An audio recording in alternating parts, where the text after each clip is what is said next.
సామెతలు 20వ అధ్యాయం. ద్రాక్షారసము వెక్కిరింతల పాలు చేయును, మద్యము అల్లరి పుట్టించును. దాని వశమైన వారందరూ జ్ఞానము లేనివారు. రాజు వలని భయము సింహగర్జన వంటిది. రాజునకు క్రోధము పుట్టించువారు తమకు ప్రాణమోసము తెచ్చుకొందురు. కలహమునకు దూరముగా నుండుట నరులకు ఘనత. మూర్ఖుడైన ప్రతివాడును కోరునే కోరును. విత్తులు వేయు కాలమున సోమరి దున్నడు. కోతకాలమున పంటను గూర్చి వాడు విచారించునప్పుడు వానికేమియూ లేకపోవును. నరుని హృదయములోని ఆలోచన లోతు నీళ్ల వంటిది. వివేకము గలవాడు దానిని పైకి చేదుకొనును. దయచూపు వానిని కలుసుకొనుట అనేకులకు తటస్థించును. నమ్ముకొనదగిన వాడు ఎవరికి కనబడును? యథార్థవర్తనుడగు నీతిమంతుని పిల్లలు వాని తదనంతరము ధన్యులగుదురు.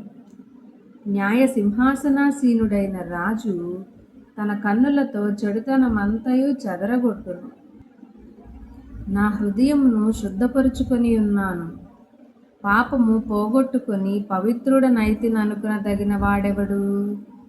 వేరువేరు తూనికరాళ్ళు, వేరువేరు కుంచములు, ఈ రెండును యెహోవాకు హేయములు. బాలుడు సహితము తన నడవడి శుద్ధమైనదో కాదో, యథార్థమైనదో కాదో తన చేష్టల వలన తెలియజేయను.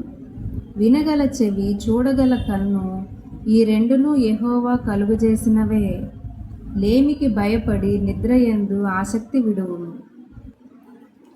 నీవు మేల్కొని ఉండిన ఎడల ఆహారము తిని తృప్తి పొందుదువు. కొనువాడు జబ్బుది అనును, అవతలికి వెళ్ళి దాన్ని మెచ్చుకొనును. బంగారును విస్తారమైన ముత్యములను కలవు. తెలివినుచ్చరించు పెదవులు అమూల్యమైన సొత్తు. అన్యుని కొరకు పూటపడిన వాని వస్త్రమును పుచ్చుకొనుము. పరుల కొరకు వానినే కుదువ పెట్టించుము. మోసము చేసి తెచ్చుకున్న ఆహారము మనుషులకు బహు ఇంపుగా ఉండును. పిమ్మట వాని నోరు మంటితో నింపబడును. ఉద్దేశములు ఆలోచన చేత స్థిరపరచబడును. వివేకము గల నాయకుడవై యుద్ధము చేయుము. కొండెగాడై తిరుగులాడువాడు పరుల గుట్టు బయటపెట్టును. కావున వదరబోతుల జోలికి పోకుము. తన తండ్రినైనను తల్లినైనను దూషించు వాని దీపము కారు చీకటిలో ఆరిపోవును. మొదట బహు త్వరితముగా దొరికిన స్వాస్థ్యము తుదకు దీవెన నొందకపోవును. కీడుకు ప్రతి కీడు చేసదననుకొనవద్దు. యెహోవా కొరకు కనిపెట్టుకొనుము, ఆయన నిన్ను రక్షించును. వేరువేరు తూనిక రాళ్ళు యెహోవాకు హేయములు. దొంగత్రాసు అనుకూలము కాదు. ఒకని నడతలు యెహోవా వశము. తనకు సంభవింపబోవున్నది ఒకడెట్లు తెలుసుకొనగలడు? వివేచింపక ప్రతిష్ఠితమని చెప్పుటయు, మ్రొక్కుకొనిన తర్వాత దాన్ని గూర్చి విచారించుటయు ఒకనికి ఉరియగును.